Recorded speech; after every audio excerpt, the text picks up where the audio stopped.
안녕하십니까.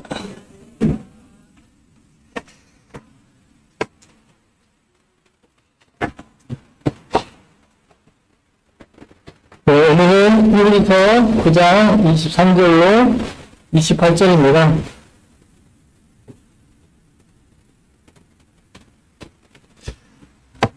네. 항상 하던 대로 또 읊어보겠습니다. 이게 히브리서 또 처음 들은 분도 계시고, 항상 듣지만 항상 처음인 것처럼 느껴지는 분들도 계실 거니까, 네. 히브리서는, 네. 세기 후반에, 히브리서는 AD 64에서 67? 그 정도에 기록됐을 거라고 합니다. 그리고 그 당시에 이제, 성도들에게 이제 핍박이 있잖아요.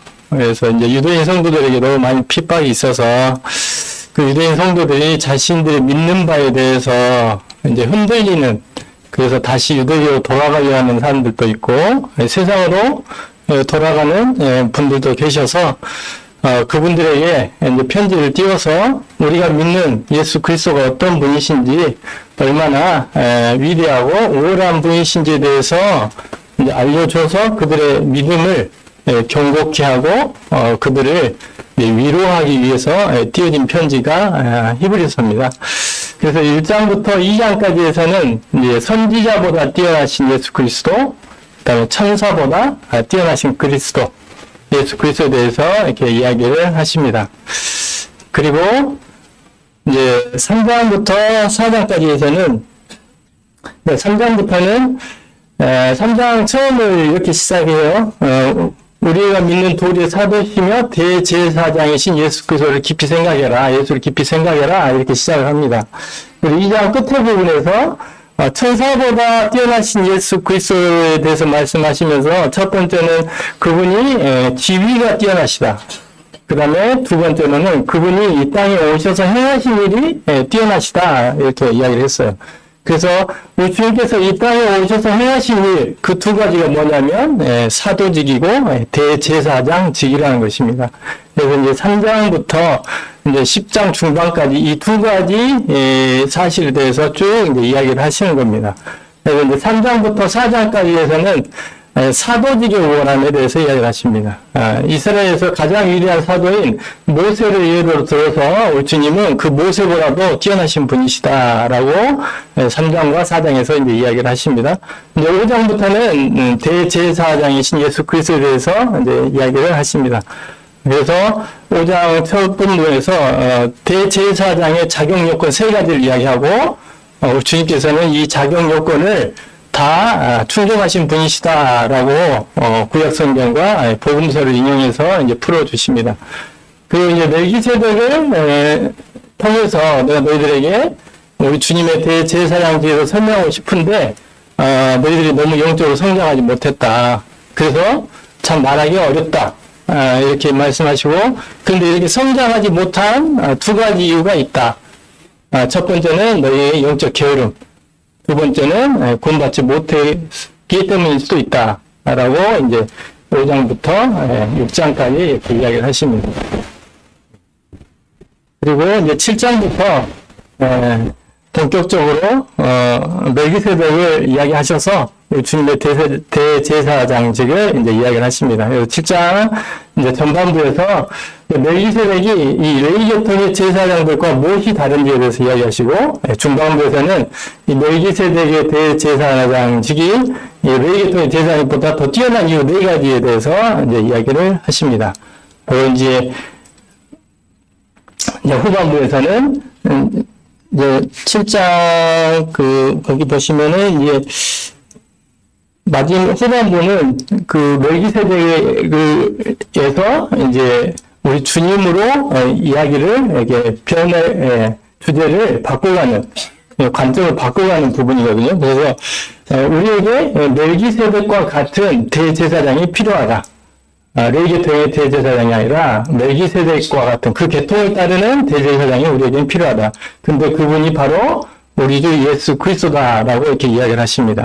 그리고 그분이 이 대제사장으로서 뛰어난 점이 있는데 그분은 그분의 지위가 뛰어나시다라고 이렇게 마무리를 짓습니다. 8장에서는 이제 우리 주님이 지위가 뛰어나실 뿐만 아니라 그분이 이 땅에 오셔서 행하신 대제사장으로서 행하신 일이 뛰어나다라고 이야기를 하십니다. 근데 왜 뛰어나냐? 그분은 새 언약의 대제사장이시니까. 레위계통에 현재 성전에서 섬기고 있는 그 레위계통의 제사장들은 옛 언약의 대제사장들인데 우리 주님은 새 언약의 대제사장이시기 때문에 우리 주님은 뛰어나시다라고 이렇게 설명을 했습니다. 그리고 이제 새 언약을 이야기했기 때문에 8장 중반부에서는 하나님께서 말씀하신 새 언약이 무엇인지를 에레미야서 31장을 그대로 인용해서 말씀을 하셨습니다. 그럼 이제 8장 마지막 절을 함께 보시면 좋겠습니다. 8장 마지막 절 13절입니다. 네, 같이 한번 읽어보겠습니다. 자, 시작.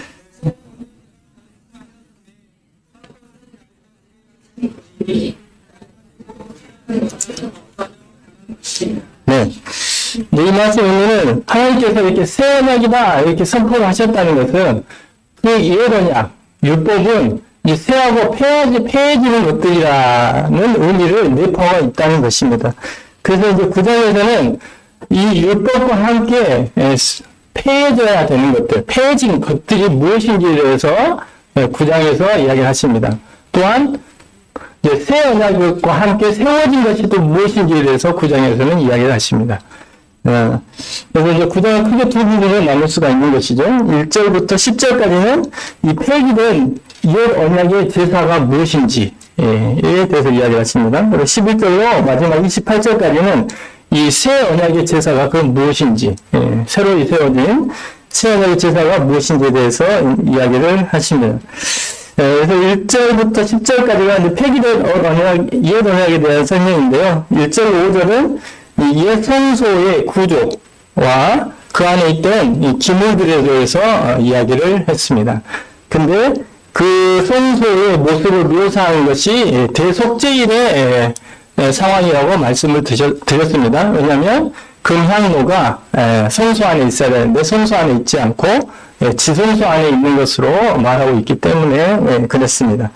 그래서 지금 9장부터 이 9장의 내용은 대속죄일 당시의 상황을 계속 이야기를 하십니다. 그리고 이제 6절로 10절에서는 그 옛 성소 안에서 행해졌던 제사 의식, 이것도 대속죄일에 행해졌던 제사라고 보시면 됩니다. 에 대해서 설명을 하십니다. 그래서 이제 제사 의식의 핵심 요소가 두 가지가 있습니다.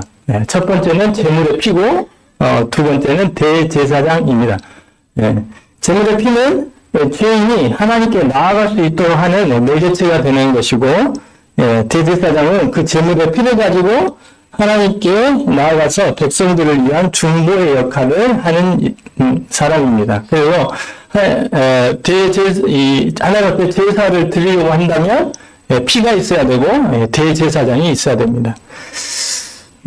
그리고 지금 6절로 10절에서는 옛 언약에 따른 그 제사에서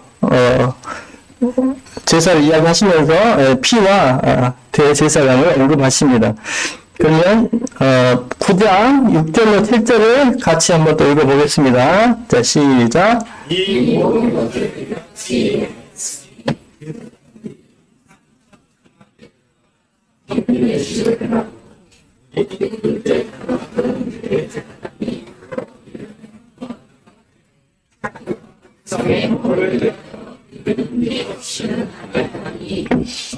네. 피와 대제사장 이야기하고 있죠. 8절 9절은 제가 읽겠습니다.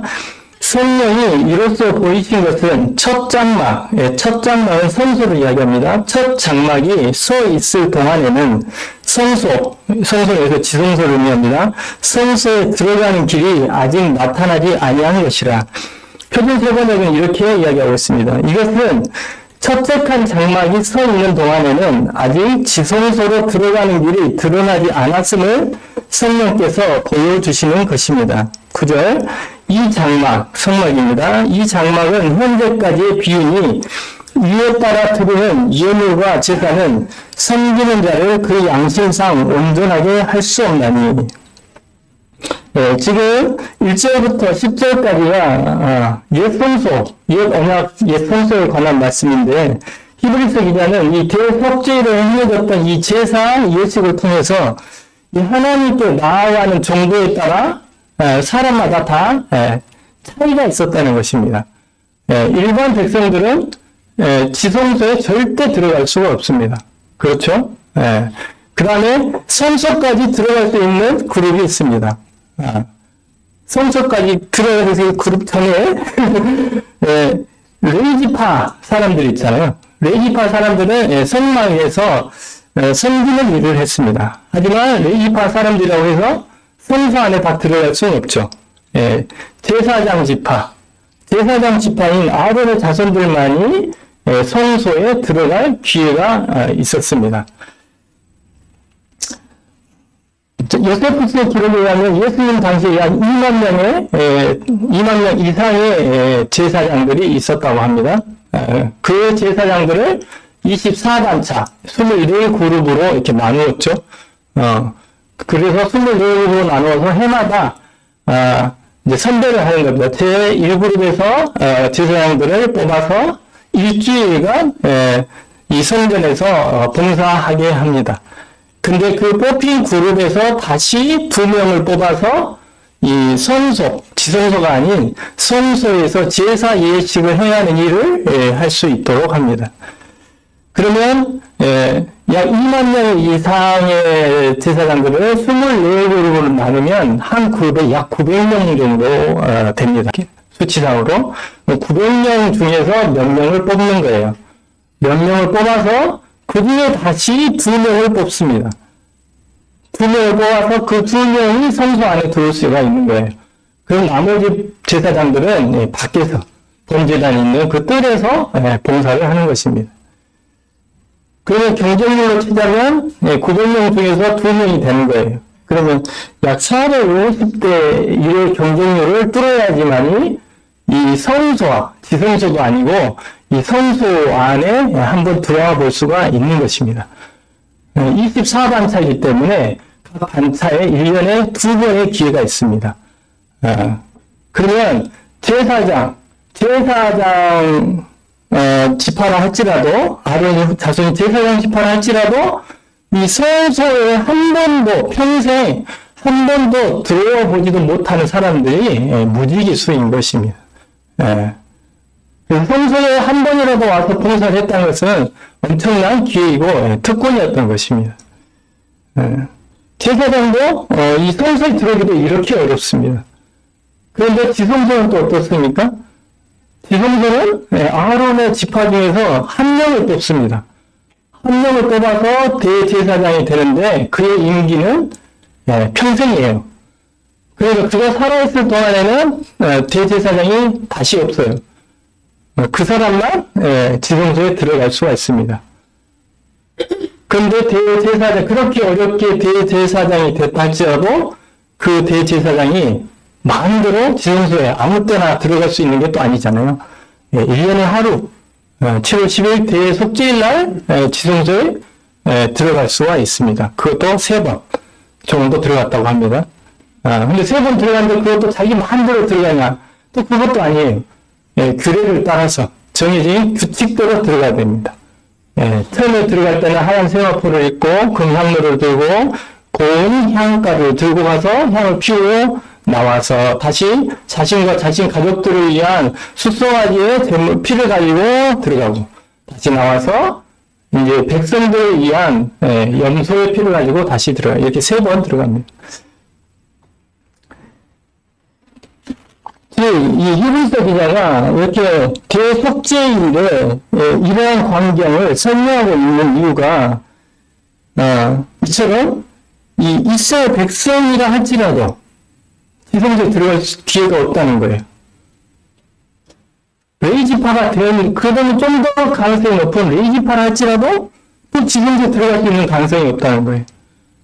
레이지파 중에서도 또 아론에 속한 지파가 되었다 할지라도 이 지성소에 들어간 사람은 극히 제한적이라는 것입니다.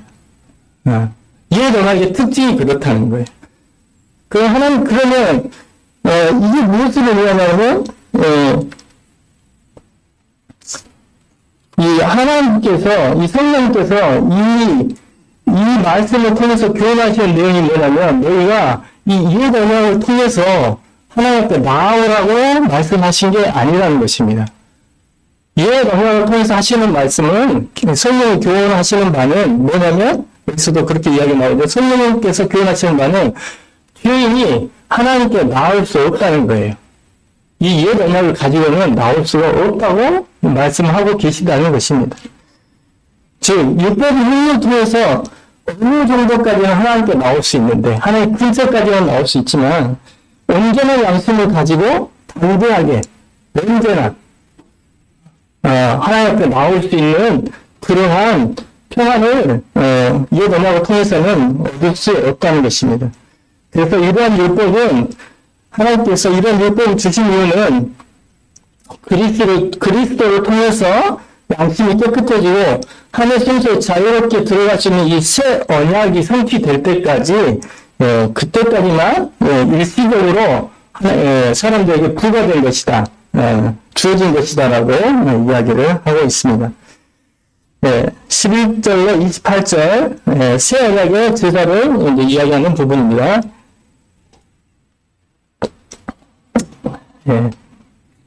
분위기가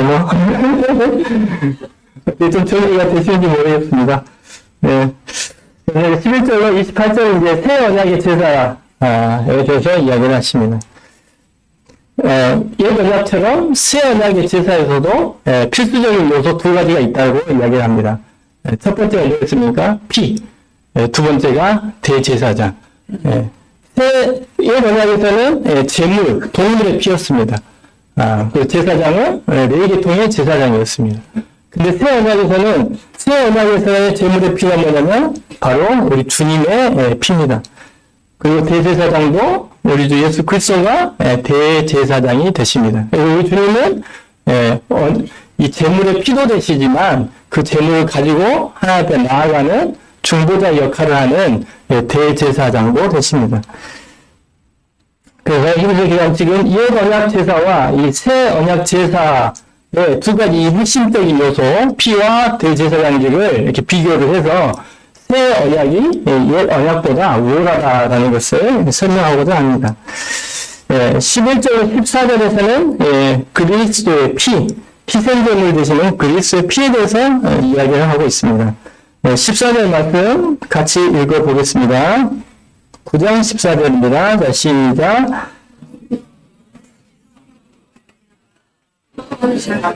하나님께 드린 그리스도의 피가 당신을 죽은 행실에서 깨끗하게 하고 살아계신 하나님을 섬기게 못하게. 네. 그리고 15절로 22절 지난 시간에 공부했던 부분인데요. 여기서는 중보자이신 예수 그리스도, 달리 말하면 대제사장 되시는 예수 그리스도에 대해서 이야기를 합니다. 15절 읽어보겠습니다. 자, 시작.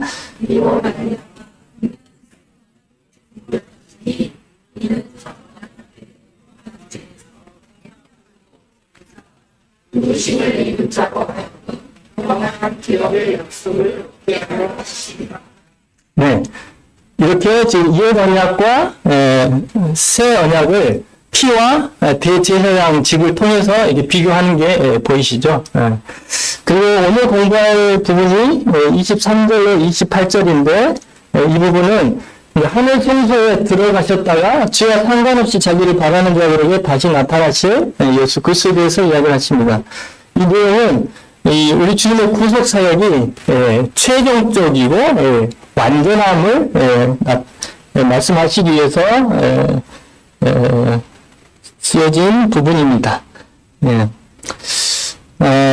이런 언약에서도 대제사장이 피를 가지고 들어가면 백성들이 밖에서 기다리잖아요. 대제사장이 나오는지. 왜냐면 잘못 들어오면 대제사장이 죽임을 당하게 되니까. 그래서 그들은 긴장하고 있다가 그 대제사장이 나타났을 때에 평안을 누리게 됩니다. 그래서 그것과 대비해서 지금 23절로 28절은 그 새 언약의 대제사장 되신 우리 주님께서 다시 나타나신다는 것입니다. 그래서 해보셨지만 여기서 이제 하늘에 있는 것들하고 그것의 모형인 땅에 있는 것들을 비교해서 희생제물의 피와 그리스도의 피를 대조하고 그리스도의 피가 뭐라며 이제 이야기를 하십니다. 이해를 돕기 위해서 22절부터 23 먼저 제가 읽겠습니다. 23절까지. 율법을 따라 거의 모든 물건이 피로써 정결하게 되나니 피 흘림이 없은즉 사함이 없느니라. 23절. 그러므로 하늘에 있는 것들의 모형은 이런 것들로서 정결하게 할 필요가 있었으나 하늘에 있는 것들은 이런 것들보다 더 좋은 제물로 할지니라. 좀 내용이 쉽지 않습니다. 여기서 이제 궁금해지는 게 세 가지가 있습니다. 첫 번째는 하늘에 있는 것들이 무엇을 의미하는가? 두 번째는 하늘에 있는 것들은 왜 정결하게 되어야 하는가? 하늘에 있는 것들은 다 깨끗하고 정결한 거라고 생각이 될 수 있잖아요. 근데 여기서 하늘에 있는 것들이 정결하게 돼야 된다고 이야기를 하고 있거든요. 세 번째는 그러면 하늘에 있는 것들은 어떻게 해서 정결하게 되는가? 이 세 가지로 나눠서 생각해 보면 좋을 것 같습니다. 그래서 과연 그러면 하늘에 있는 것들은 무엇을 의미할까? 여러 가지로 이제 이야기들을 하시는데요. 본절이 그러므로라고 시작하고 있기 때문에 지난 시간에 공부했던 19절로 22절이 말하고 있는 이 땅에 존재하는 장막, 그리고 그 안에서 행해졌던 희생제사, 그리고 그 안에 있던 기물들, 그것들이 피로써 정결하게 됐다고 이야기를 했거든요. 그래서 그리고 나서 23절에서 그러므로라고 이야기하고 하늘에 있는 것들은 땅에 있는 것들 이렇게 구분을 하고 있기 때문에 그러면 이 앞에서 말한 장막과 희생제사와 그 기물들은 하늘에 있는 것들의 모형이 된다고 말하는 것이겠죠. 그러면 이제 하늘에 있는 것들은 하늘 성소가 될 것이고 또한 그 하늘 성소 안에서 행해지는 거룩한 행위들, 제사들이 될 것이고 그 다음에 그 제사를 드리는 사람들이 될 것입니다. 그러면 그것들이 하늘에 있는 것들이라고 한다면 그러면 왜 그것들은 정결하게 되어야 될까? 제 생각은 아니고요. 여러 가지 책을 살펴보고 공부를 해봤습니다. 에베소서 6장 11절로 12절 한번 같이 찾아보겠습니다. 에베소서 6장 11절로 12절.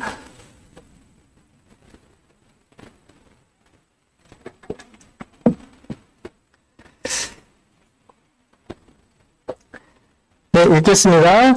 마귀의 관계를 능히 대적하기 위하여 하나님의 전신갑주를 입으라. 우리의 싸움은 피와 살을 가진 사람들을 상대로 하는 것이 아니라 통치자와 권세들과 이 어두운 세계의 지배자들과 하늘에 있는 악한 영들을 상대로 하는 것입니다. 자, 11절에서 마귀를 상대할 것을 말씀하시고 있기 때문에 12절에서 예로 들어주고 있는 통치자, 권세자들, 그 다음에 이 어두운 세계 지배자들, 그리고 하늘에 있는 악한 영들은 사단과 관계를 영적인 세력을 이야기할 것입니다. 그러겠죠? 앞에서 사단을, 마귀를 대적하라 이렇게 했기 때문에 그 예로 들어주는 그룹들이 이런 그룹이기 때문에 이 그룹들은 이 세상의 지배자들을 의미하는 게 아니라 영적인 세력을 의미할 것입니다. 이에 대해서 1년 몇 동안 정도 있는 신자지서에서 이러한 세력들을 번제한 천사들로 말씀하고 계십니다. 그리고 각각의 개체들, 통치자, 권세자, 지배자들, 악한 영들, 이 각각의 개체들에 대해서는 자세히 알 수 없지만 세상에서 대통령, 총리, 장관이 있듯이 그들 사이에 이 계급일 것이다 라고 이렇게 말씀을 하고 계시더라고요. 누구도 정확히는 잘 모르겠죠. 근데 그럴 거라고 분별을 하고 있었습니다.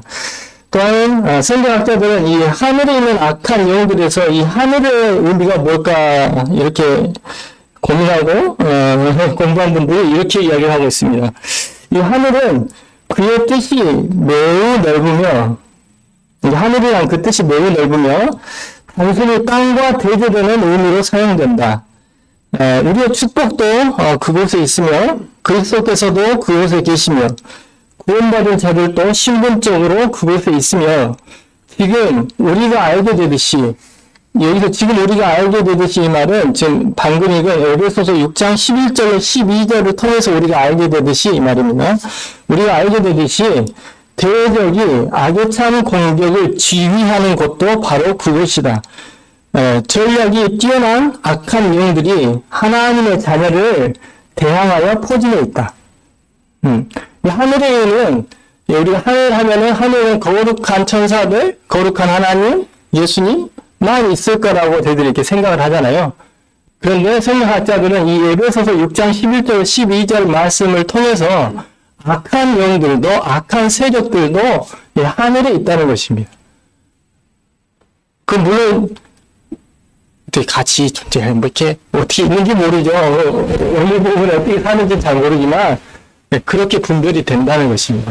그래서, 이게 도대체 무슨 말일까, 이렇게 생각을 할 때, 이게 옳은 예인지는 모르지만, 옳은 예인지 모르지만, 계엄 사태가 터지고, 윤석열 씨는 지금 감옥에 계십니다. 근데, 그의 동조 세력들은 여전히 그 자리에서 활동하는 사람들 있잖아요. 그 잔존 세력이죠. 거의 너무 정치적인가요? 계엄을 찬성한 분도 있을 수도 있을 것 같은데. 하여튼, 그런 부분이 아닐까, 라고 생각이 되었습니다. 이처럼 성경학자들은 사단이 어둠의 주관자들과 악의 영들과 함께 하늘에 있었고 그들의 죄악된 활동으로 말미암아서 하늘에 있는 것들이 더럽혀졌다. 그랬기 때문에 그게 깨끗해져야 된다. 정결하게 되어져야 된다고 이야기하고 있다고 합니다. 지금 우리나라 현 상황은 그걸 좀 현재 정결케 하는 과정이 있지 않을까요? 안 됐잖아요. 그래서 그런 느낌이지 않을까. 그냥 적절한 얘기인지는 모르겠어요. 근데 그런 느낌이지 않을까. 이 사단의 지휘부가 아직 하늘에 있다는 것입니다. 그들이 하늘에서 이 대적하는 행위들을 계획하고 하나님의 자녀들을 대적하는 일들을 여전히 하고 있다는 거예요. 하늘에서. 이 지상에서 또 일하는 그 악한 세력들도 있지만 하늘에도 있다는 것입니다. 그 지휘부가. 3번, 이제 하늘에 있는 것들은 그럼 어떻게 정결케 되는가? 만약에 하늘에 있는 것들의 모형인 땅에 있는 것들이 이 피로써 정결하게 되어졌다면, 참것인 하늘에 있는 영적인 이러한 것들도 정결하게 되어져야 되는데, 뭐로써 정결케 되냐면, 피로써 정결케 되어져야 된다는 것입니다. 그런데, 땅에 있는 것들은 동물의 피로써 정결케 되었지만, 하늘에 있는 것들은 그보다 더 나은 것으로 정결케 되어져야 된다. 즉 예수 그리스도의 피로 정결케 되어져야 된다고 이야기하고 있습니다. 24절 그리스도께서 참것의 그림자인 손으로 만든 성소에 들어가지 아니하시고 바로 그 하늘에 들어가사 이제 우리를 위하여 하나님 앞에 나타나시고 본전은 그리스도께서 제사장 사역을 하시기 위해서 손으로 지은 이 땅의 성소에 들어가지 않으셨다고 말씀하고 계십니다. 이는 우리 주님이 대제사장으로서 일하시는 영역이 이 세상에 이 땅에 있는 성소가 아니라는 의미입니다. 왜냐하면 이 지상의 성소는 참것의 모형이기 때문에 그렇습니다. 성경이 증거하는 것처럼 우리 주님은 참 떡이십니다. 참 빛이시고 참 포도나무이십니다. 그렇기 때문에 그분의 사역의 영역은 이 지상의 모형인 이 지상이 아니라 참 영역인 참 장막에 있는 저 하늘 성소라고 이야기를 하고 있습니다. 그리고 바로 그 하늘에 들어가사라고 표현하고 있는데 그 하늘은 앞에 23절에서 말한 하늘입니다. 바울은 고린도서 12장 2절에서 셋째 하늘에 갔다 왔다고 이야기를 했습니다. 첫째 하늘은 하늘이 날아다니는, 새들이 날아다니는 대기권으로 이야기를 하죠. 둘째 하늘은 별들이 있는 하늘로 이야기를 합니다. 그럼 셋째 하늘은 그 둘째 하늘을 넘어서 있는 하늘일 것입니다. 그리고 그 하늘에 들어가서 이제 우리를 위해서 하나님 앞에 나타나시고라고 되어 있습니다. 즉, 이 셋째 하늘은 하나님이 계신 곳이라는 것입니다. 그곳에서 하나님 앞에 나타나시고라고 했기 때문에 그 셋째 하늘에는 하나님이 계신 곳이라는 것입니다. 예, 부활하신 주님은 제자들이 보는 앞에서 이 첫째 하늘과 둘째 하늘을 지나서 참 하늘인 이 셋째 하늘로 올라가셨습니다. 그리고 그곳에서 이제 하나님 앞에 서 계십니다. 지금 히브리 성도들의 상황이 어떤 상황입니까? 참 것을 떠나서 그림자인 지상에 있는 성소, 지상에 있는 대제사장, 지상에 있는 유대교로 돌아가려고 하고 있는 상황입니다. 그런데 히브리서 기자는 그들에게 이렇게 이야기를 하고 있습니다. 우리의 대제사장 되시는 우리 주님은 이 그림자에 불과한 이 성소에 계시지 않고 참 하늘인 저 하늘 성소에 들어가셨다고 이야기를 하고 있습니다. 그러니 이 땅의 성소에는 우리의 대제사장은 이제 안 계시고 이미 폐기된 의미가 없는 그러한 옛 언약에 속한 제사와 예물과 대제사장만이 그 이 지상 성소에 있다는 것입니다. 이러한 이야기를 들었을 때 히브리 성도들이 얼마나 마음에 큰 찔림, 큰 도전이 되었겠습니까? 자신들은 참 것을 뒤로 하고 거짓 것으로 가려고 하는데 이 히브리서 기자는 우리의 주인 되신 우리 주님은 이 거짓 것에 있지 않고 참 성소인 저 하늘에 계신다. 그분은 여기를 버리시고 참 하늘의 성소에 올라가셨다라고 이야기하고 있기 때문에 그렇습니다. 그들에게 또한 얼마나 큰 확신이 또한 되었겠습니까? 얼마나 또한 큰 위로가 되었겠습니까? 그들이 유혹을 받은 이유는 우리는 소수인데 저들은 다수고 우리는 초라한데 저들은 화려하고 그렇기 때문에 그의 유혹을 받은 거예요. 우리가 믿는 바가 정말 사실일까? 근데 왜 우리는 이렇게 초라하지? 왜 우리는 이렇게 힘이 없지? 왜 우리는 이렇게 혼란 가운데 있지? 그러한 마음에 흔들림이 있었을 것입니다. 그런데 히브리서 기자는 그렇지 않다. 이것은 모형에 불과하다. 참 것은 저 하늘에 있다. 라고 이야기를 한 것입니다. 25절로 26절 말씀 보겠습니다. 대제사장이 해마다 다른 것의 피로써 성소에 들어간 것 같이 자주 자기를 드리려고 아니하실지니 그리하면 그가 세상을 창조한 때부터 자주 고난을 받았어야 할 것이로되 이제 자기를 단번에 제물로 드려 죄를 없이 하시려고 세상 끝에 나타나셨느니라. 앞편에서는 그리스도와 아론 계통의 대제사장이 하는 영역이 다르다.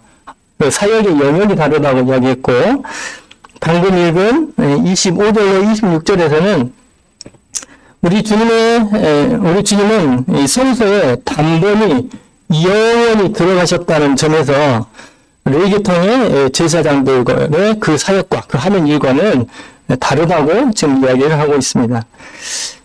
주님께서 자신을 드린 제사는 무한한 가치, 투명할 수 없는 무한한 가치가 있기 때문에 우리 주님은 한 번의 제사로 모든 것들을 이루셨습니다. 하지만 이스라엘 대제사장들이 드린 제사는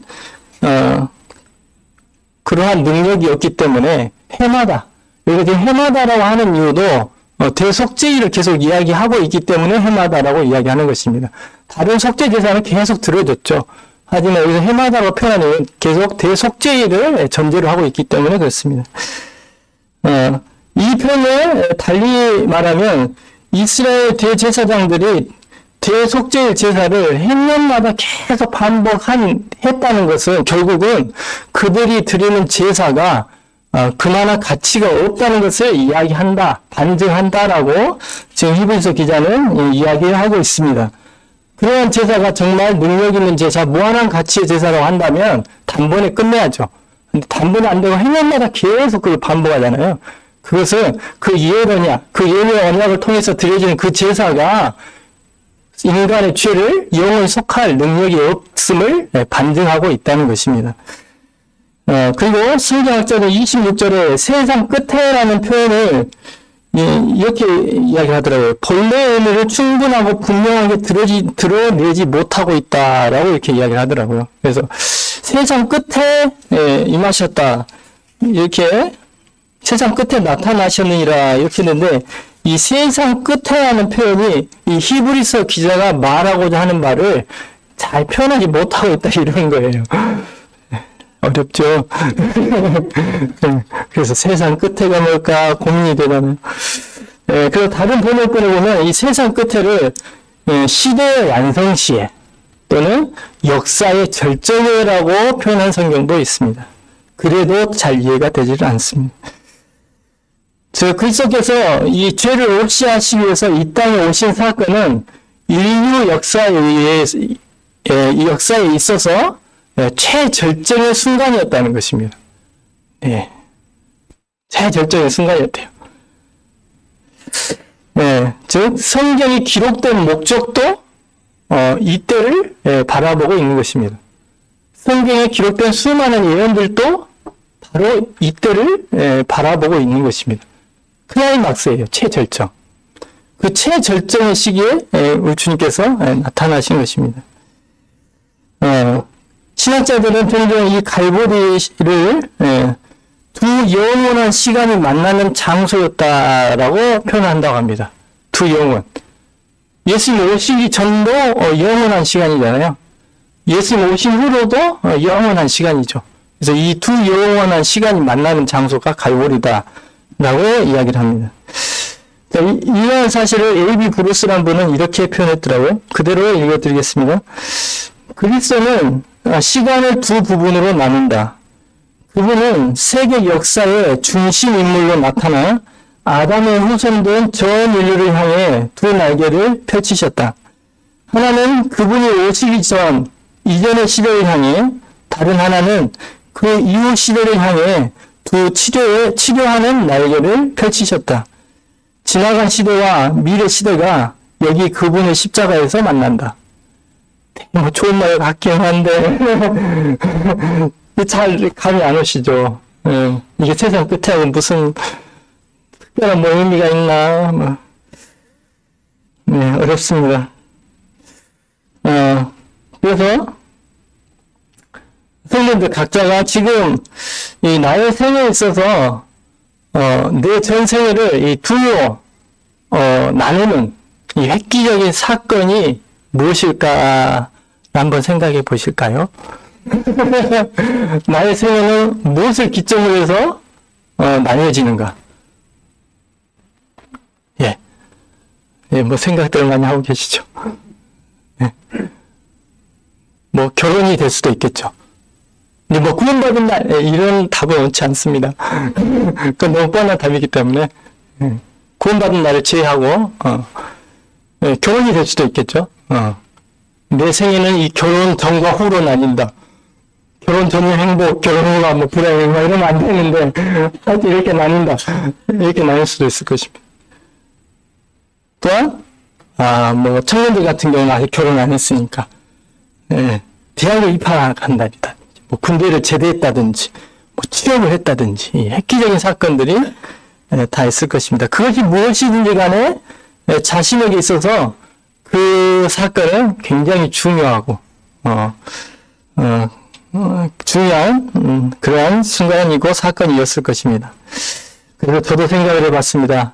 내 생애를 두어 나누는 획기적인 사건은 무엇일까? 뭐 결혼도 있겠지만 저는 개인적으로 자녀를 낳은 걸 그때더라고요. 또 상부님 쉬운 이야기라고 하는데 수성이가 먼저 낳습니다. 쉬운이가 첫째 아니에요? 생각하면 할수록 이때가 내 생애, 내 삶을 정말 나누는 분기점이 된다 하는 생각이 자꾸 더 들더라고요. 내 이전의 시간, 내가 이 아이를 갖기 전에 이 이전의 시간은 내 나름대로의 계획을 가지고 비전을 가지고 무슨 삶을 살아왔단 말이죠. 꿈을 가지고. 그런데 결론적으로 이루어진 꿈은 이 자녀들. 내 육체의 열매잖아요. 결론은 내가 이전의 삶을 살아온 이유가 이 아이들을 얻기 위함이었더라고요. 공감이 안 되시나요? 그래서 내가 이후로 살아가야 될 이유와 목적도 뭐 주님 빼세요. 그래서 오늘 주님 빼세요. 목적도 결론은 이 아이들이더라고요.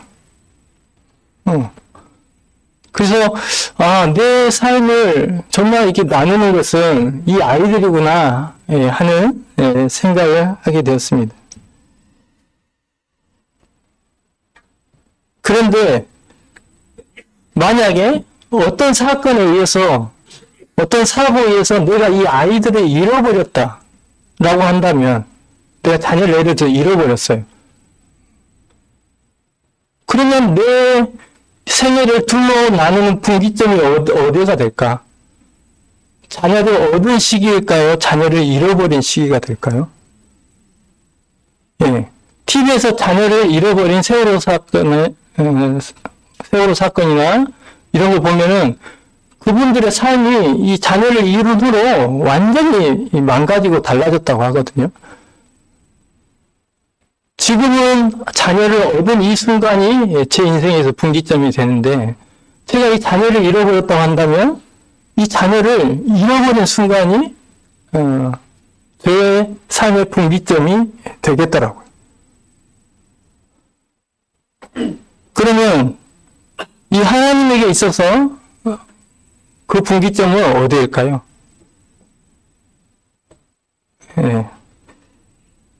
하나님의 전 시간을 통해서 전과 후로 나눌 수 있는 분기점은 당연히 예수 그리스도의 십자가 사건일 것입니다.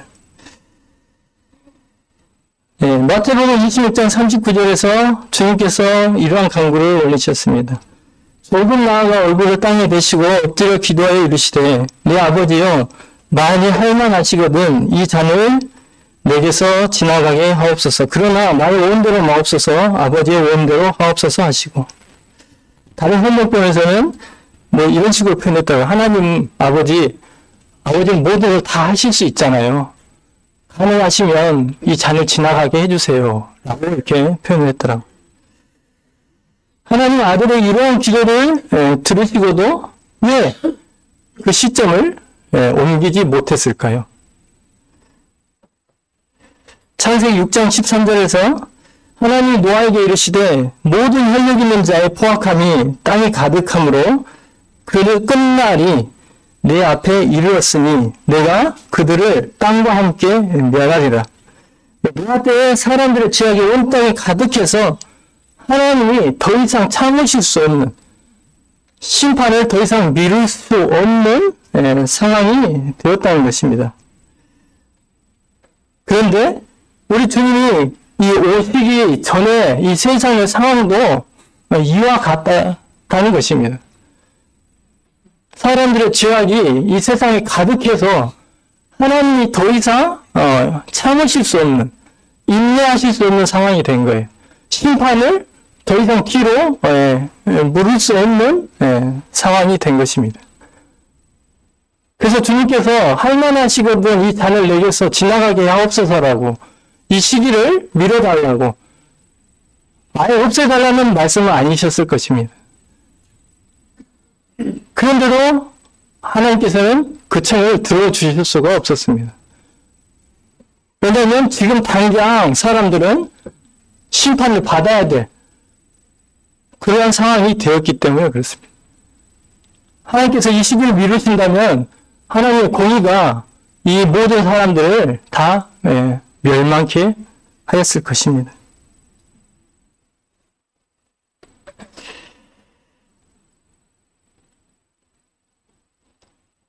그런데 하나님은 또한 사랑의 하나님이시기 때문에 그들의 멸망을 보실 수가 없어요. 그래서 아들 대신 예수 그리스도께서 그런 기도를 하셨음에도 불구하고 하나님은 온 세상을 어둡게 하셨습니다.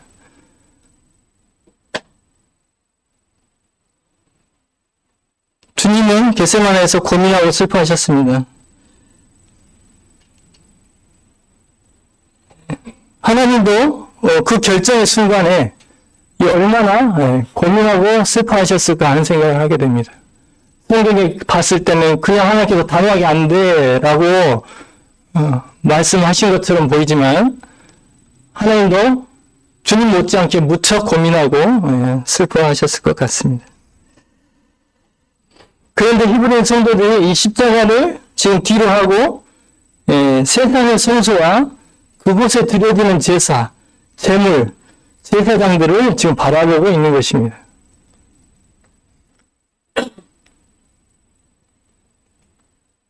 갈보리 십자가 그 사건이 일어나기 위해서 우리 주님과 아버지 하나님께서는 이 엄청난 고민, 이 엄청난 슬픔을 겪으셨습니다. 그런데 그 은혜로 구원받은 성도들이 그것을 뒤로하고 이 참것을 뒤로하고 거짓된 것으로 돌아가려고 하고 있는 것입니다. 이러한 상황을 보고 있는 하나님의 마음이 어떠했겠습니까? 주님을 채찍으로 내리치는, 모욕하는 그런 사람들을 보시면서도 하나님께서는 괴로워하고 슬퍼하셨을 것입니다. 그런데 은혜를 입은 성도들이 은혜를 입었다고 구원받았다고 하는 그 자녀들이 십자가를 뒤로 하고 세상으로 가려고 합니다. 참 것을 버리고 거짓 것으로 가려고 합니다. 하나님의 마음이 그것을 보고 계신 하나님의 마음이 어떠하겠습니까? 저는 이 히브리서 기사가 방금 전에 읽은 26절에서 이제 자기를 단번에 제물로 드려 죄를 없이 하시려고 세상 끝에 나타나셨느니라. 세상 끝에 나타나셨느니라. 히브리서 기사는 이 표현을 통해서 이러한 부분을 히브리인 성도들에게 말하고 있지 않나 하는 생각을 하게 되었습니다. 이 세상 끝, 정말 절체절명의 위기인 것입니다. 조금이라도 이 시기를 놓치면 이 세상의 모든 사람들은 멸망할 수밖에 없습니다. 그런데 이 시기를 놓치지 않으려면 하나님께서는 우리 주님의 그 간구를 들어주시면 또 안 돼요.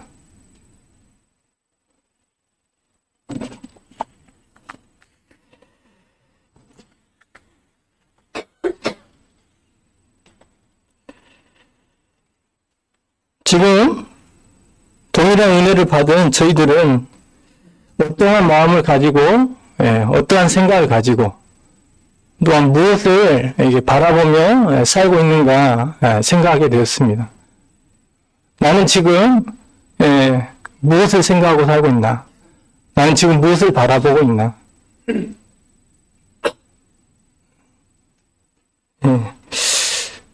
나도 히브리 성도들처럼 이 주님의 십자가, 그 갈보리 사건을 잊어버리고 이 세상의 화려함을 보고 있지 않나?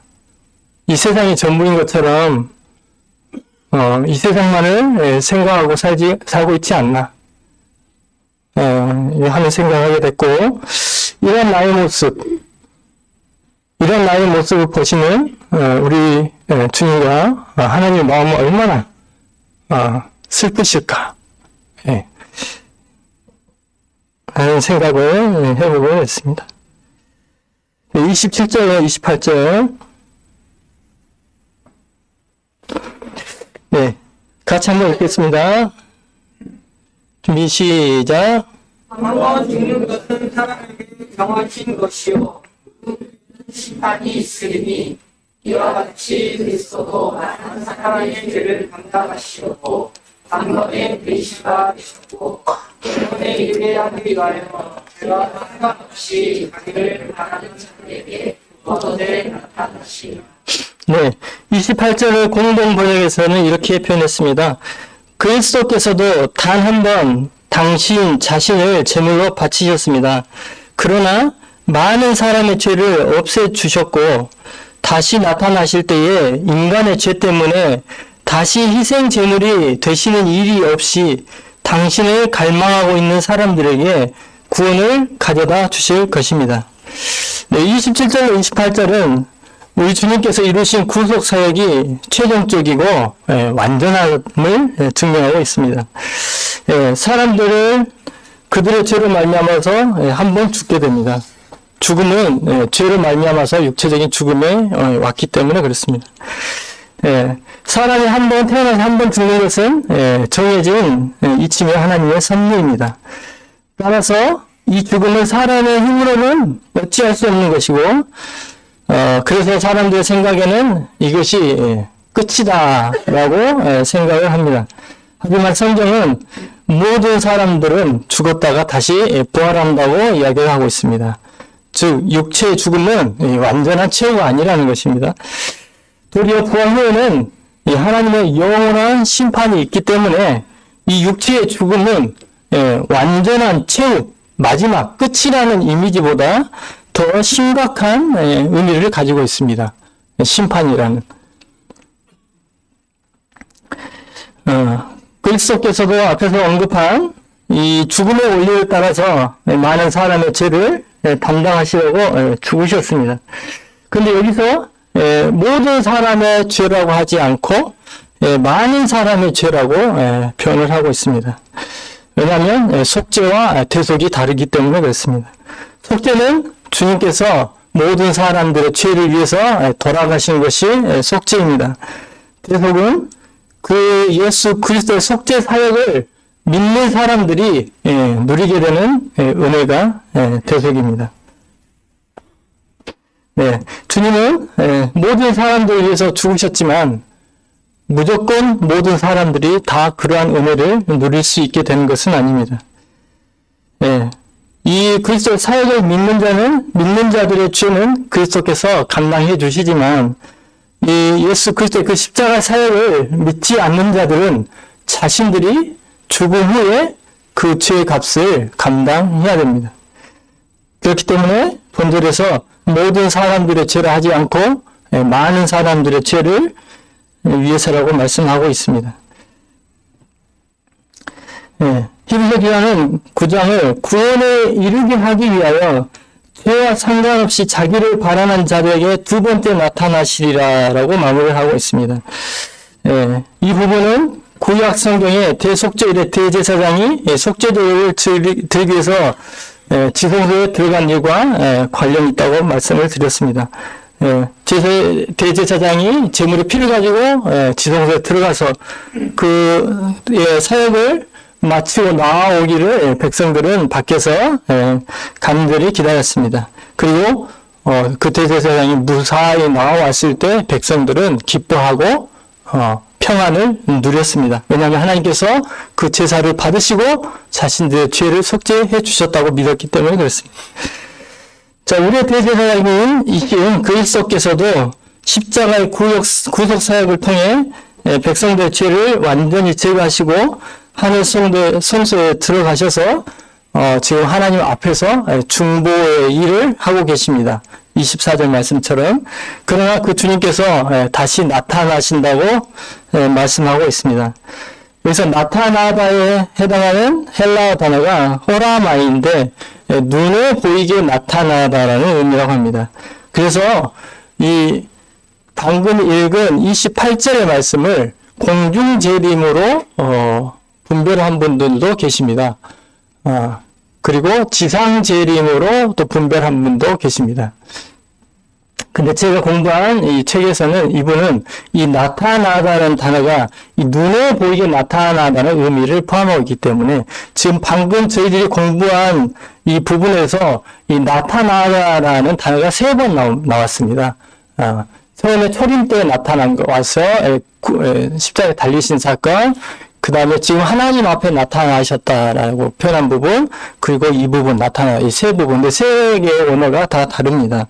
근데 이 세 번째 나타나다가 눈에 보이게 나타나다는 의미입니다.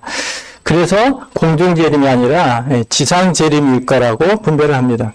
또 한 가지 근거로는 지금 이 히브리서는 유대인 성도들에게 띄어진 편지이기 때문에 내용이 유대적이라는 것입니다. 그렇기 때문에 이 주님께서 다시 나타난다는 이 이야기는 공중재림이 아니라 교회가 휴거된 후에 7년 대환란기가 이 세상에 있지 않습니까? 그 시기에 유대 14만 4천 유대인들이 복음을 전하죠. 그래서 성경에서 이제 잔존자들이라고 하잖아요. 남은 자들. 예, 그들이 우리 주 예수 그리스도가 오기를 간절히 고대할 것입니다. 그래서 그들에게 나타나시는 사건을 말하고 있다라고 이야기를 합니다. 네, 뭐 교훈적으로 본다면 저희들을 향한 교훈을 본다면 공중제임으로 봐도 상관이 없을 것 같고요. 그래서 초림 때도 사람들 눈에 보이게 우리 주님은 이 세상에 나타나셨습니다. 하지만 그때는 주님 자신을 제물로 드리기 위해서 오셨기 때문에 그분은 영광스러운 모습이 아니라 연약한 사람의 모습으로 사람들 눈에 나타나셨습니다. 하지만 이제 죄와 상관없이 이제 속죄사역은 끝났었거든요. 이제 죄와 상관없이 우리 주님께서는 다시 나타나실 텐데 그때는 속죄 제물의 모습이 아니라 심판주의 모습으로 이 땅에 다시 나타나신다는 것입니다. 신약시대에 구원받은 성도들은 그때 주님과 함께 이 땅에 함께 오게 될 것입니다. 주님과 함께 천년 동안 이 땅을 다스리게 될 것입니다. 네.